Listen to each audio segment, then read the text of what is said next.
어머니, 어제 저희 집에서 하루 신세 지신 거랑 오늘 아침 드신 것까지 다 합쳐서 15만 원은 받아야겠어요. 엄마가 아들 집에서 하룻밤 잘 수도 있는 거지. 며느리가 돼서 지금 나보고 돈을 내라는 거야? 어머니, 말은 똑바로 하셔야죠. 여기 어머니 아들 집이 아니라 어머니 아들이랑 며느리랑 반반 나눠서 구매한 집이에요. 저랑 승재 씨가 반반 나눠서 산 집이라고요. 이 집의 절반은 제 건데 제 허락도 없이 마음대로 불쑥 찾아오셨잖아요. 내가 내 아들 집 찾아오는데 너한테 미리 허락을 받고 와야 한다는 거야? 그리고 엄마가 돼서 아들 집에서 밥도 못 얻어먹니?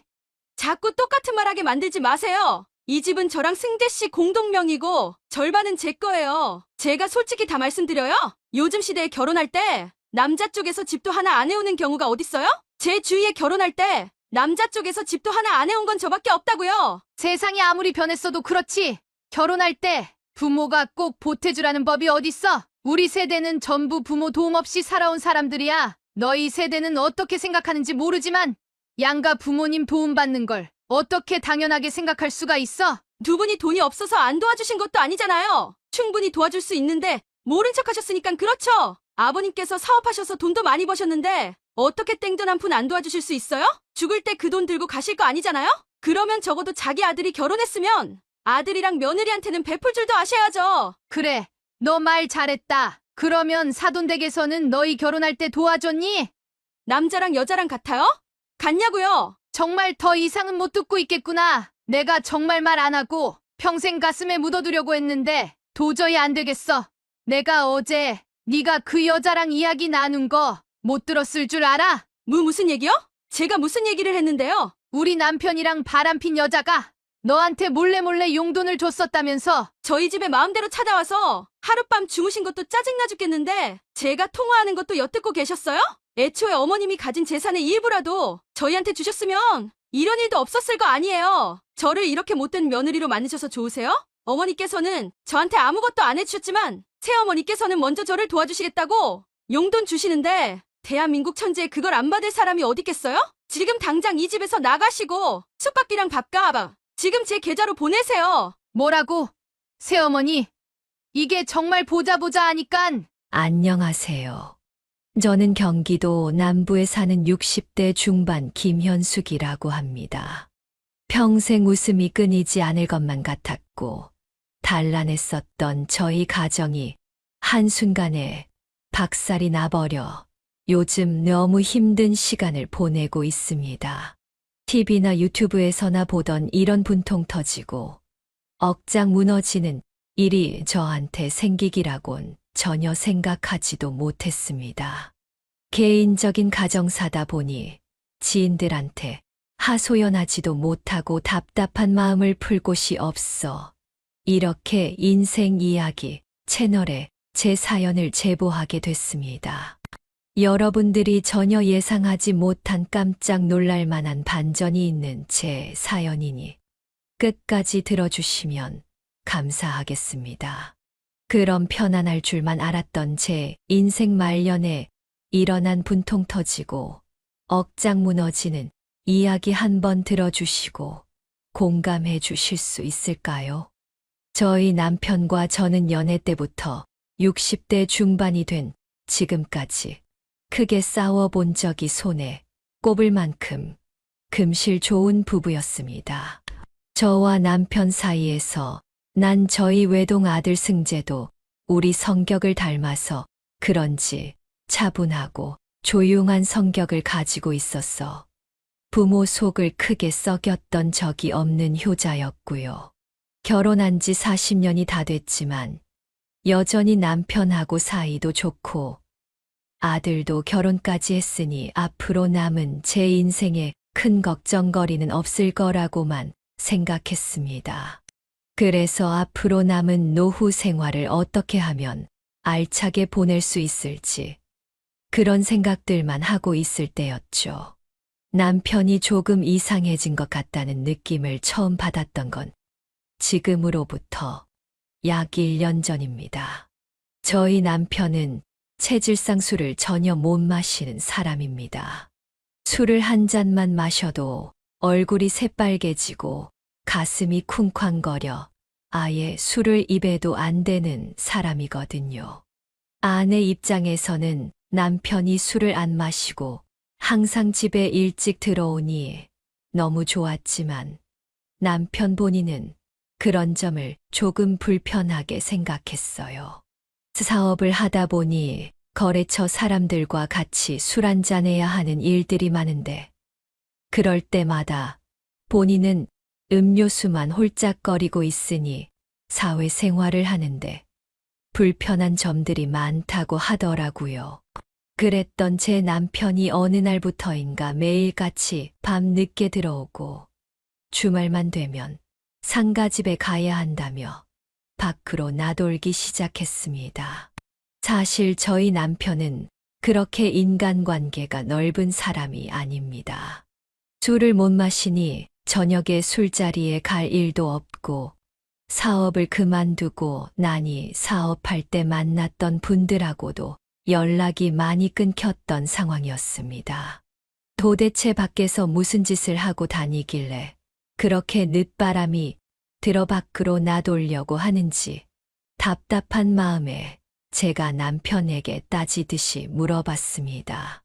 아니, 당신 요즘 뭘 하러 다니길래 평생 안 그랬던 사람이 저녁에 집에를 안 들어와? 아니 뭐 요즘 집에만 계속 있으니 너무 심심해서 친구들도 만나고 예전에 사업할 때 알던 사람들도 만나고 그러는 거지 뭐. 당신 친구들도 내가 다 아는데 그 사람들도 밤늦게 술 마시는 거 좋아하는 사람들 아니잖아.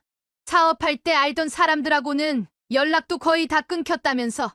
도대체 밤늦게 누굴 만나러 다니는 거야? 아, 그냥 만나는 사람들 있어. 당신이 내 친구들을 다 알아? 당신이 모르는 내 친구들도 있다고. 그리고 내가 어린애도 아니고 나이가 70이 다 돼가는데 당신한테 허락받고 나가야 돼. 평소에 안 그러던 사람이 요즘 들어 갑자기 그러니까 궁금해서 물어보는 건데 왜 갑자기 발끈하고 그래? 솔직히 말해. 당신 나한테 뭐 숨기는 거 있지? 내가 숨기긴 뭘 숨겨. 그냥 친구들 만나는 거라고. 내가 당신한테 그런 것까지 일일이 보고하고 다녀야 해. 친구들도 내 마음대로 못 만나. 아니, 그러니까 당신이 그 밤늦은 시간에 친구들 만나서 뭘 할 게 있다고 매일같이 나가냐고. 술 한 잔도 못하는 사람이 도대체 남자들끼리 뭘 하러 다니냐니깐. 커피 마신다 커피. 남자들끼리 만나서 커피숍에서 커피 마신다고. 뭐라고? 남자들끼리 새벽 늦은 시간까지 몇 시간씩 커피를 마시고 있다고? 지금 그걸 나보고 믿으라고 하는 소리야? 남편이 둘러대는 변명이 사실이 아니라는 건 진작에 눈치채고 있었습니다. 남자들끼리 커피숍에 모여 밤 늦은 시간까지 수다를 떨었다는 걸 믿고 있을 여자는 이 세상에 단 한 명도 없을 거예요. 그리고 만약 커피숍에서 몇 시간씩 수다를 떨었다고 하더라도 굳이 밤에 만날 이유는 없지 않을까요? 이 사연을 듣고 계신 여성분들은 아마 공감하실 거예요. 여자에게는 촉이라는 게 있거든요. 뭔가 말로 표현 못할 쎄한 느낌을 받으면 어김없이 일이 잘못되거나 문제가 생겼던 적이 한 번씩은 있으실 거예요. 남자분들도 아내분들의 그런 촉 때문에 뭔가를 숨기고 있다 곤란을 겪었던 경험들도 한 번씩 있으실 거고요. 저는 그런 제 촉을 믿고 있었기에 더욱 불안해졌습니다. 남편한테 여자가 생긴 것 같다는 불길한 느낌을 받았는데 제발 그게 사실이 아니고 제가 착각하고 있길 바랬거든요. 한 평생 여자 문제 때문에 힘들었던 적이 없었던 제가 결혼한 지 40여 년이 지난 60대 후반이 된 지금 그런 문제를 겪고 싶진 않았습니다. 하지만 어디까지나 저 혼자 의심만 하고 있을 뿐 뭔가 물증이 없으니 더 따지고 물어볼 수도 없었습니다. 그리고 저희 남편이 사실 젊었을 때부터 그렇게 외모가 좋았던 사람이 아니거든요. 저도 남편의 다정했던 성격 때문에 남편과 결혼을 했던 거지. 제 남편이지만 솔직히 외모는 탈락이었어요. 그리고 우리 아들도 아빠 안 닮고 저를 닮아서 천만다행이라고 생각했었고요. 그러던 어느 날이었습니다. 그날도 남편이 밤늦게 집을 나갈 준비를 한다고 샤워를 하고 있었습니다. 아무리 생각해도 너무 이상했죠. 남자가 남자 만나러 나간다고 아침에 한 샤워를 저녁에 다시 하고 나가는 경우가 있나요? 제가 살면서 그런 경우는 본 적이 없거든요. 정말 속이 부글부글 끓는데 미칠 것 같았습니다. 그때였습니다. 샤워를 하러 들어간 남편이 소파 위에 올려둔 휴대폰으로 카톡 소리가 들리더군요. 물이 나게 달려가 조용히 남편 폰을 확인하니 미희라는 여자한테서 온 카톡이었습니다. 오늘 올 때 자신이 선물해줬던 향수를 뿌리고 오면 안 되겠냐는 내용이었죠. 당신 잠시 나하고 얘기 좀 해. 얘기? 무슨 얘기? 나 지금 바빠. 할 말 있으면 그냥 내일 얘기해. 나하고 얘기 좀 하자고. 미희가 누구야? 뭐하는 년인데 당신한테 향수를 뿌리고 오라고 해? 당신하고 무슨 사이길래 향수를 뿌리고 오라고 하냐고. 당신 뭐나 몰래 내 핸드폰이라도 본 거야? 내가 보려고 봤어? 미희한테 카톡 왔다고.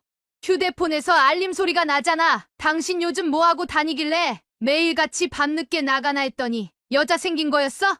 그냥 친구야, 친구. 다른 친구 통해서 알게 된 동네 친구라고. 나는 뭐 친구 만나면 안 돼. 당신한테도 친구 만나러 나가는 거라고 사실대로 얘기했잖아. 뭐가 문제라는 거야? 무슨 말 같지도 않은 소리야. 남녀 사이에 친구가 어딨다고. 친구를 만난다는 거야. 친구가 아니라 당신 여자친구겠지. 무슨 친구를 매일 밤마다 만나냐고. 그때까진 남편이 바람을 피는 것 같다는 제 촉이 제발 틀리기를 바래왔었습니다. 어디까지나 제가 아무 죄 없는 남편을 혼자서 의심하고 있는 거길 바랬었죠.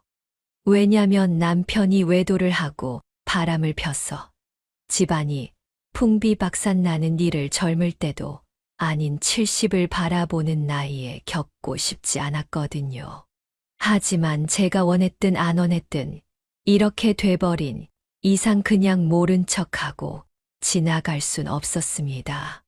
남편도 정말 너무나 미웠지만 이른이 다 된 남편한테 꼬리를 치는 정신 나간 여자가 도대체 누군지도 너무 궁금했습니다. 그리고 이참에 남편을 정말 혼쭐 내놔야 앞으로 살면서 2번 다시 이런 일이 생기지 않을 거라 생각했습니다. 그래서 그 여자가 그렇게 좋으면 집에서 나가서 그 여자랑 살아라고 남편한테 집이 떠나가라 소리를 질렀습니다.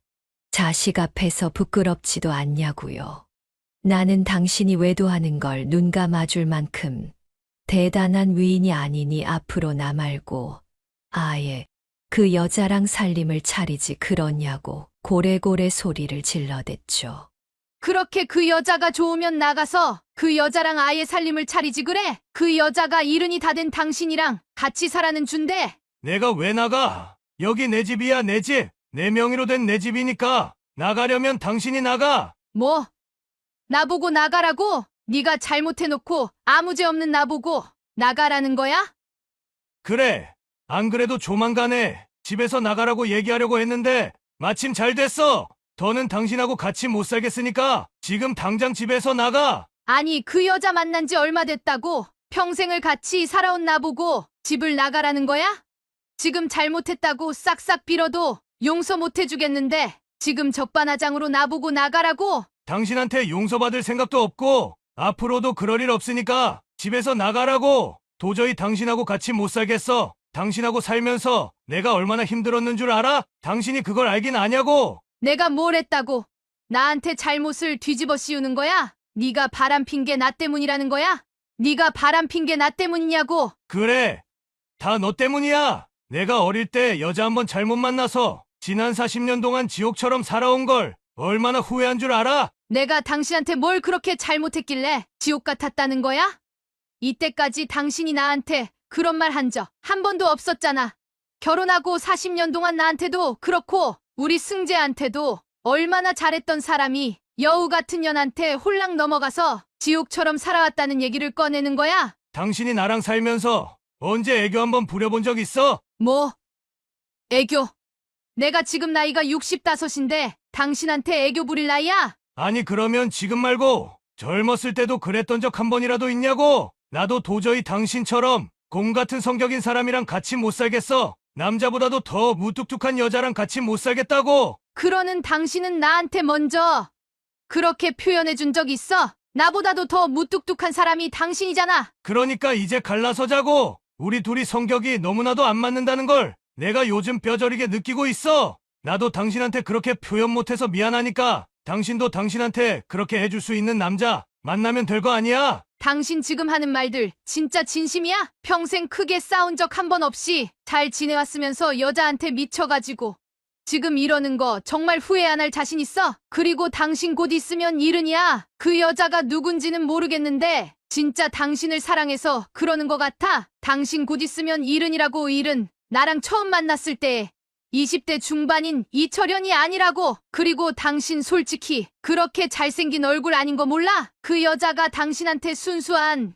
마음으로 접근한 거겠냐고. 아, 다 알겠으니까 그만하라고. 미애 씨가 날 사랑하는지 안 하는지 당신이 뭘 안다고 그래? 내가 지금 이런 결심한 거 앞으로 후회할 일도 없고 당신한테 용서를 빌 일도 없으니 구질구질하게 그만해. 나도 남은 인생 사랑받는 느낌을 받으면서 살고 싶다고. 당신 지금 사랑이라고 그랬어? 어떻게 평생을 같이 살아온 날 두고 그 여자한테 사랑이란 말을 입에 올릴 수 있어? 그날 저녁 저한테 외도 사실을 발각당한 남편은 오히려 모든 잘못을 저한테 돌렸습니다. 그러곤 한치의 망설임도 없이 그 여자가 선물해준 향수를 옷에 뿌려대며 집을 나서더군요. 저는 망연자실한 채 소파에 앉아 앞으로 어떻게 해야 할지 고민에 빠졌습니다. 처음 결혼하고 아들 승재를 키워왔던 지난 기억들이 주마등처럼 제 머릿속을 스쳐 지나가더군요. 정말 울지 않으려고 노력했지만 제 의지와는 상관없이 눈물이 제 뺨을 타고 흘러내렸습니다. 이 나이 먹고 남편한테 버림받고 적반하장으로 집에서 나가란 소리를 들을 줄은 꿈에도 생각 못했는데 그런 소리를 듣고도 갈 곳 없는 제 처지가 너무 불쌍하게 느껴지더군요. 다른 친구들이 집을 공동명의로 바꿔라도 했을 때도 저는 제 남편을 믿었기에 그런 얘기를 입 밖에 꺼낼 생각조차 안 했었는데 왜 안 그랬는지 과거에 제가 너무나 후회스러웠습니다.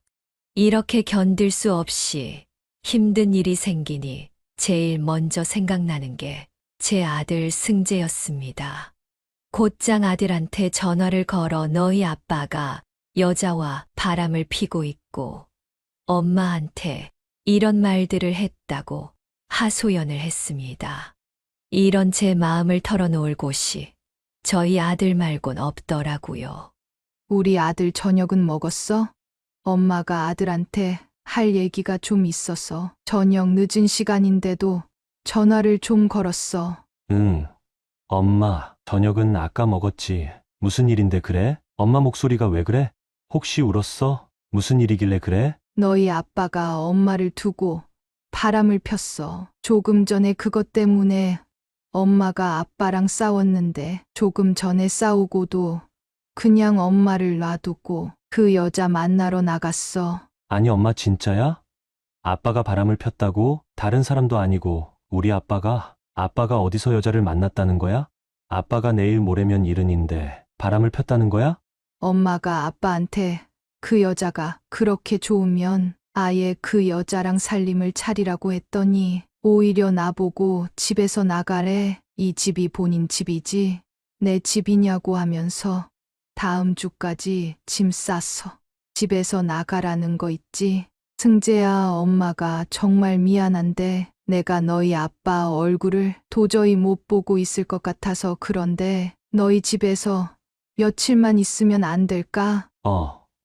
엄마, 우리 집에 온다고? 아니, 근데 아빠가 바람을 폈다니 지금 너무 황당해서 무슨 말이 안 나오네. 아니, 우리 아빠가 절대 그럴 사람이 아닌데. 엄마, 잠시만. 나 아빠한테 전화해서 지금 이게 어떻게 된 건가? 아빠한테 직접 얘기나 한번 들어보고 다시 전화 줄게. 잠시만 기다려. 아들이 5분 정도 있다 다시 전화를 준다 했는데 30분이 넘어도 다시 전화가 오지 않았습니다. 지금 이런 일을 겪고 있는 엄마가 걱정도 안 되는 건지 서운하기도 했지만 무슨 바쁜 일이 생겼나 보다 싶어 제가 다시 아들한테 전화를 걸었습니다. 그랬더니 아빠가 자기 전화를 받지 않는다고 너무 화가 나서 다시 전화 주는 걸 깜빡했다고 하더군요. 오늘 새벽이나 내일 아침이 되면 다른 여자랑 데이트를 하고 온 남편이 다시 집에 오는 걸 도저히 눈 뜨고 못 지켜볼 것 같아 다시 한번 아들한테 미안한데 며칠이라도 신세를 좀 지면 안 되겠냐 물어봤습니다. 아들은 잠시 머뭇거리더니 그러면 일단 자기 집으로 오라고 하더군요. 자기 와이프한테도 엄마가 온다고 이야기를 나눠봐야 하니 직접 데리러 오진 못하고 택시비를 줄 테니 택시를 타고 오라고 했습니다. 어디 갈 곳 없는 채 신세의 아들이 데리러 오지 못한다고 서운해할 상황이 아니라 생각하고 간단한 짐을 챙겨 택시를 잡고 아들 집으로 갔습니다. 승재야, 엄마 왔어. 잠시만 기다려봐. 아들네 집에서 아들과 며느리가 무슨 얘기를 나누는 것 같았습니다. 안에서 웅성웅성하는 소리들이 들렸는데 무슨 얘기를 나누고 있는지는 정확히 들리지 않더군요. 뭔가 며느리가 아들한테 큰 소리를 내는 것 같은데 아들이 어쩔 줄 몰라 하는 것 같았습니다. 엄마, 일단 들어와. 소민 씨랑 잠시 얘기 좀 한다고. 아니, 승재 씨 잠시만요. 우리 아직 얘기도 안 끝났잖아요. 무슨 얘기를 할 게 있다고 그래요? 우리 엄마가 아들 집에 온다는데 그걸 내가 소민 씨한테 허락을 받아야 한다는 거예요. 저랑 승재 씨는 결혼을 한 사이고 여긴 우리가 같이 사는 신혼집이에요. 어머니 명의로 된 집도 아니고요. 그리고 이 집도 승재 씨가 사온 게 아니라 저랑 승재 씨랑 정확히 반반 내서 구매한 집 아니에요? 그럼 저한테 미리 동의를 구했어야죠. 제가 집에 친구를 데리고 온다거나 그랬으면 제가 소민 씨한테 당연히 미리 얘기를 했겠죠. 근데 우리 엄마잖아요. 부모님이 아들 집에 못 오는 게 말이 된다고 생각해요? 여기가 어디 미국이에요? 여기 대한민국이에요. 대한민국 천지에 부모가 자식 집에 못 오는 경우가 어딨다고 그러는 거예요? 승재 씨, 말은 똑바로 하세요. 아들 집이라고 하는데 아들 집이 아니라 아들이랑 며느리 집이죠. 이 집의 절반은 제 거예요. 그리고 어머니가 오시는 게 안 된다는 게 아니라 미리 말씀을 하고 오셨어야 한다는 거예요. 그럼 뭐 미리 얘기 안 하면 우리 엄마가 여기 못 들어온다는 거예요? 그럼 지금 우리 엄마 보고 돌아가라고 할까요? 자식된 입장에서 내가 그렇게 하길 원하는 거예요. 왜 말을 그렇게 하세요? 누가 들으면 제가 아주 못된 며느리라고 생각하겠어요. 미리 말씀을 하고 오셨으면 집도 정리를 좀 하고 반갑게 맞아드렸겠죠. 근데 지금 시간이 밤 11시예요. 이렇게 불쑥 찾아오시는 것도 예의가 아니신 거죠. 제가 설마 하다 아들네 집에서 문전박대를 당하리라곤 상상도 못했습니다. 남편이 외도를 한 것도 서러운데 아들네 집에서 이런 대우를 받으니 서러운 감정이 북받쳐서 왈칵 눈물이 쏟아지더라고요.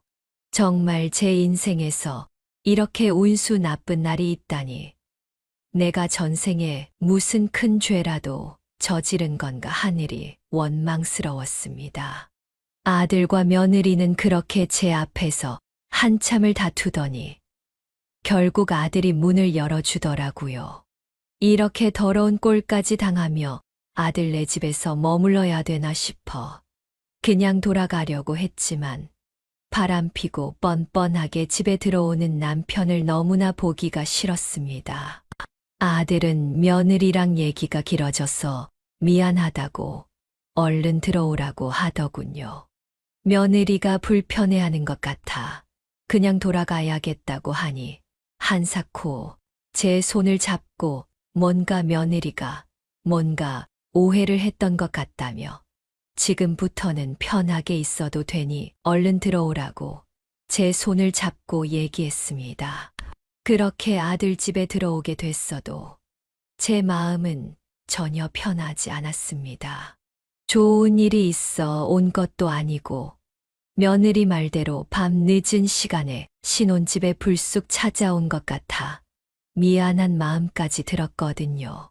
아들이 자기 침대를 양보하며 거기서 자라고 했는데 제가 절대 그럴 수는 없다고 한사코 거절했습니다. 저도 양심이 있지. 아들과 며느리가 지내는 방을 제가 뺏어서 머물 순 없다고 생각했거든요.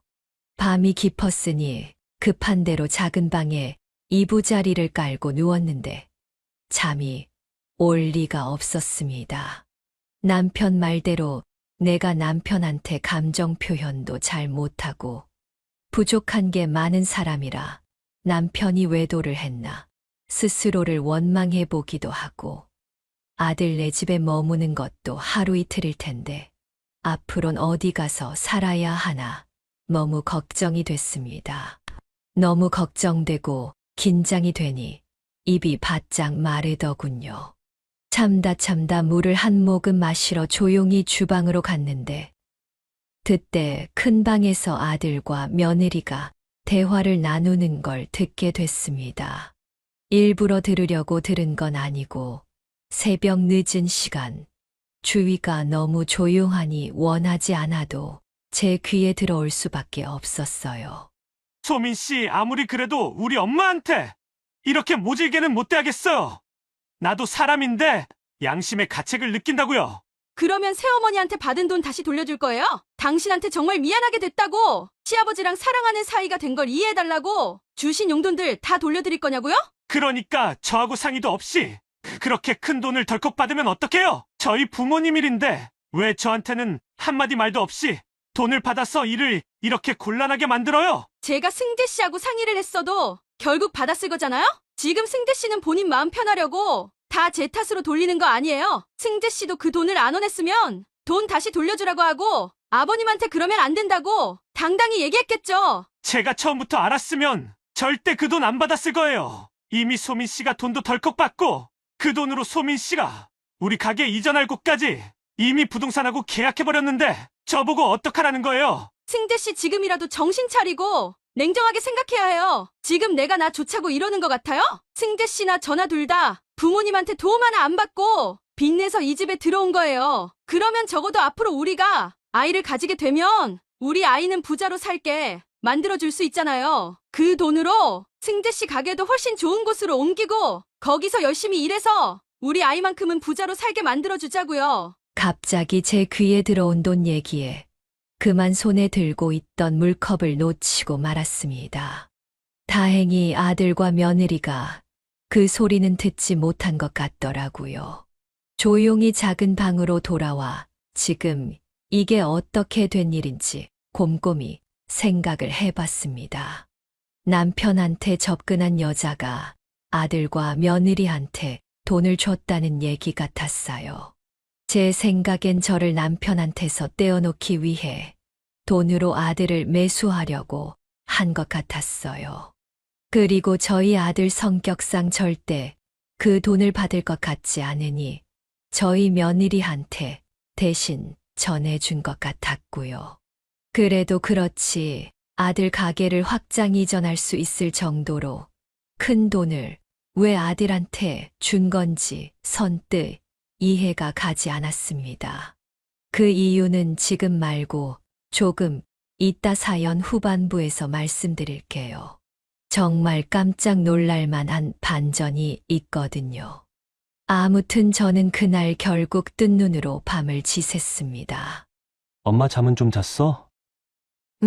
그래도 조금 눈은 붙였어. 엄마 잠자리가 불편할까봐 걱정했는데 그래도 잠은 잤다고 하니 다행이네. 어머니, 저희 집이 불편하신 않으셨어요? 말씀도 없이 찾아오셔서 조금 불편하실 줄 알았는데. 내가 우리 아들 집에 오는데 불편할 게 어딨니? 여기 어머니 아들 집이 아니라 승재 씨랑 저랑 같이 구매한 집이에요. 공동 명의로 된 집이라고요. 자꾸 아들 집이라고만 하시면 섭섭해요. 소민 씨, 왜 아침부터 엄마를 무안하게 만들어요? 며느리가 돼서 우리 엄마한테 좀 싹싹하게 대하면 어디 덧나기라도 하는 거예요. 아니 맞는 말이잖아요, 승재 씨. 그리고 어머니, 제가 어제는 경황이 없어서 말씀 못 드린 게 있거든요. 나한테 할 얘기가 있다고? 어제 우리 집에서 하루 주무신 거랑 지금 제가 차려놓은 아침밥까지 다 합쳐서 10만 원은 주셔야겠어요. 뭐라고? 지금 나한테 돈을 내놓으라는 얘기야? 이 집에서 신세를 졌으면 제가 먼저 얘기 꺼내기 전에 먼저 주셨어야 하는 거 아니에요? 내가 내 아들 집에서 밥도 못 얻어먹니? 이미 독립해서 저랑 결혼까지 했는데 밤 늦게 불쑥 찾아오신 어머니 잘못이죠. 소민 씨, 진짜 그만하세요. 제가 경고했어요. 자꾸 이런 식으로 저희 어머니를 대하면 저도 더는 가만히 안 있을 거예요. 승재 씨는 좀 가만히 있어요. 제가 못할 말 했나요? 진짜 솔직하게 다 말씀드릴까요? 어머니, 지금은 2024년이에요. 2024년에 결혼할 때 남자 쪽에서 집도 하나 안 해오는 경우가 어디 있어요? 제 친구들 중에서 결혼할 때 남자 쪽에서 집 안 해온 건 저 말곤 아무도 없다고요. 너 지금 말 다 했어? 결혼할 때 부모가 꼭 보태주라는 법이 어딨어? 우리 세대는 전부 부모 도움 없이 살아온 사람들이야. 너희 세대는 어떻게 하는지 모르겠지만 몸도 멀쩡한 젊은 사람이 도움받는 걸 당연하게 생각하다니 정말이지 이해가 안 가는구나. 돈이 없어서 안 도와주신 것도 아니잖아요. 아버님께서 사업하셔서 돈도 많이 버셨는데 어떻게 땡전 한 푼 안 도와줄 수가 있어요? 아버님도 그렇고 어머님도 그렇고 죽을 때 그 돈 들고 가실 거 아니잖아요? 그러면 적어도 자기 아들이 결혼했으면 아들이랑 며느리한테 좀 베풀 줄도 아셔야죠. 소민 씨, 그만하시라고요. 그러면 장인어른이랑 장모님도 안 도와주셨잖아요. 그럼 똑같은 거 아니에요? 남자랑 여자랑 같아요? 같냐고요. 정말 못 듣고 있겠구나. 내가 정말 말 안 하고 평생 가슴에 묻어두려고 했는데 도저히 안 되겠어. 내가 어제 새벽에 너희들이 나눈 얘기들 못 들은 줄 알아? 무슨 얘기요? 저희가 무슨 얘기를 했는데요? 결국 저는 더 이상 화를 참지 못하고 어제 새벽 아들과 며느리가 나눈 대화를 내 귀로 똑똑히 들었고 남편하고 바람난 여자가 며느리한테 돈을 줬다는 것도 다 들었다고 사실대로 얘기를 했습니다. 순간 며느리는 잠시 당황하는 듯 하더니 그러면 뭐 어쩌겠냐는 식으로 오히려 저를 쏘아붙이더군요. 그러길래 아버님이랑 어머님이 가진 재산의 일부라도 저희한테 주셨으면 제가 그럴 일도 없었을 거 아니에요. 저를 이렇게 못된 며느리로 만든 것도 다 아버님 어머님이라고요. 누구는 아무것도 안 도와주셨지만 새어머니께서 먼저 저희 도와주시겠다고 돈을 주시는데 그걸 안 받을 사람이 있을 거라고 생각하세요? 지금 당장 이 집에서 나가시고 숙박비랑 밥값 지금 제 계좌로 보내세요. 뭐라고?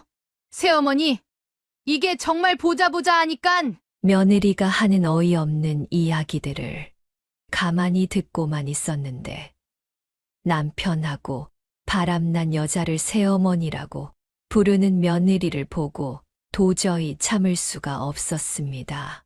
저도 모르게 며느리의 멱살을 잡고 흔들었어요. 아들도 며느리의 행동들이 선을 넘었다고 생각한 건지 제가 며느리의 멱살을 잡고 흔들어도 말리지 않고 한숨을 쉬며 가만히 지켜만 보고 있었습니다. 한참을 그렇게 며느리를 잡고 흔들며 어떻게 그런 말을 할 수 있냐고 목이 쉴 때까지 소리를 질렀습니다. 몇 분을 그렇게 하니 저도 더 이상 힘이 없더라고요. 상황이 어느 정도 진정되고 곧장 아들네 집에서 나왔습니다. 아들은 자기도 며느리가 돈을 받았다는 사실을 어제 제가 아들 집에 간다고 했을 때 처음 알았다며 정말 미안하다고 하더라고요. 그리고 다시 그 돈도 돌려줄 거고 자기는 아빠하고 바람난 그 여자가 새엄마라고 생각한 적이 단 한 번도 없다고 정말 죄송하다고 사과를 했습니다. 그래도 제가 더 이상 그 집에 머무를 순 없었습니다. 짐을 챙겨 떠나려고 하자 아들이 무릎을 꿇고 이대로 엄마가 집에서 떠나면 평생을 불효자로 살게 될 것 같으니 집에 계속 머물러라고 얘기를 하더라고요. 사실 바람을 핀 건 남편이고 남편하고 바람난 여자한테 돈을 받은 건 며느리인데 제 아들이 무슨 잘못이 있겠어요. 그래도 며느리랑 이렇게 몸싸움까지 했는데 아들 집에 더 머물 순 없는 노릇이었습니다. 그 후로 저는 모텔방에서 며칠을 지내다 작은 원룸을 구해 원룸에서 생활을 하고 있습니다. 원룸에서의 생활이 아직 불편하고 익숙하지 않지만 이렇게 발 붙일 곳이 있어서 다행이라는 마음을 가지고 살고 있습니다. 그리고 남편하고 바람난 여자에게 손해배상 청구 소송을 걸었습니다. 간통죄가 폐지돼서 형사처벌은 안 받지만 여전히 민사소송은 가능하더라고요. 다행히 아들과 며느리가 새벽에 나눈 대화를 듣고 있을 때 당황하지 않고 녹음 버튼을 눌러놨었고 증거로도 제출할 생각입니다. 그러던 중 바로 어제 남편한테서 갑자기 전화가 오더군요. 더 이상 남편하고 할 얘기도 없고 하고 싶으면 재판받을 때 법정에서나 하라며 전화를 안 받고 있었는데 전화가 수십 통 오길래 결국 전화를 받았습니다. 여보, 정말 미안해. 내가 정말 잘못했어. 이제 와서 그게 무슨 말이야? 나 같은 여자랑 도저히 못 살겠다면서? 정말 미안한데 소송 건 거 취하 좀 해주면 안 될까? 나 그 여자랑도 벌써 다 끝났어. 당신 말대로 날 사랑한 것도 아니었고 모두 내가 벌어놓은 돈을 노리고 온 거였어. 내가 잠시 미쳤었나 봐. 평생을 같이 살아온 당신을 두고 한눈을 팔다니. 내가 진짜 죽을 죄를 지었어. 그 여자가 당신한테서 날 떼놓으려고 며느리한테 돈까지 찔러줬던 거 알아? 나도 지금 그 여자한테 사기당해서 진짜 가진 것 하나 없어. 빈털털이라고. 그런데 민사소송까지 걸어오면 진짜 나보고 죽으라는 소리밖에 더 되겠어? 제발 한 번만 살려줘, 부탁이야. 나는 더 이상 당신하고 할 말 없고 하고 싶은 말 있으면 법정에서 하든지 아니면 내 변호사 통해서 얘기해. 그리고 날 집에서 쫓아낼 때 길에 나앉으라고 그랬던 거 아니었어? 당신도 어디 한번 길에 나앉아봐. 이렇게 되니까 머리가 아찔하지? 사연을 제보하고 있는 지금도 저는 절대 저희 남편을 용서할 생각이 없습니다. 평생을 함께한 저를 버리고 자신을 사랑해주는 사람을 만나겠다며 저를 집에서 쫓아낸 게 누군데 그 여자한테 사기당하고 저한테 손해배상까지 해야 될 위기에 처하니 이제야 미안하다고 하는데 그 사과를 받아줄 사람이 세상 천지에 어디 있을까요? 손해배상을 통해 위자료를 받으면 그 돈으로 작은 전셋집을 구해서 앞으로 남은 제 인생을 스스로 살아보려고 합니다. 어쩌다 인생 말년을 바라보는 시기에 이런 기구한 일이 일어난 건지 세상이 참 원망스럽기도 하지만 어떻게든 힘을 내보려고 합니다. 저희 아들은 결국 며느리가 말도 없이 계약한 부동산을 해지하고 다시 돈을 돌려주겠다고 하더라고요. 계약금은 못 받겠지만 이런 돈은 받을 수 없다고요. 그리고 며느리한테 이혼을 하겠다고 통보했더니 사돈댁에서 2번 다시 이런 일이 없도록 딸한테 확실히 얘기해 둘 테니 이번 한 번만 넘어가 달라고 했다고 하더라고요. 또 소식이 들리는 대로 댓글을 통해 제 소식을 여러분들께 전해드리겠습니다. 지금까지 정말 억울하고 서러운 제 사연을 끝까지 들어주신 여러분들께 진심으로 감사하다는 말씀을 드리고 싶습니다. 이제 날씨도 선선해지고 가을이 오려고 하나 봅니다. 환절기에 다들 건강 유의하세요. 저는 비록 힘든 일을 겪고 있지만 어떻게든 힘내서 인생을 살아보려고 노력하고 있습니다. 만약 이 사연을 듣고 계신 분들 중 저처럼 힘든 일을 겪고 계신 분들이 있으시다면 저도 그럴 테니 같이 힘내서 남은 인생 행복하게 살았으면 좋겠습니다. 마지막으로 제 사연을 많은 분들이 듣고 많은 분들이 저희 마음을 공감해 주셨으면 좋겠습니다. 제 사연에 좋아요를 눌러주시고 댓글로 어떤 말이든 좋으니 저에게 위로가 되는 따뜻한 말 한마디 해주시면 정말 큰 힘이 될 것 같습니다. 그럼 이만 물러가겠습니다. 감사합니다.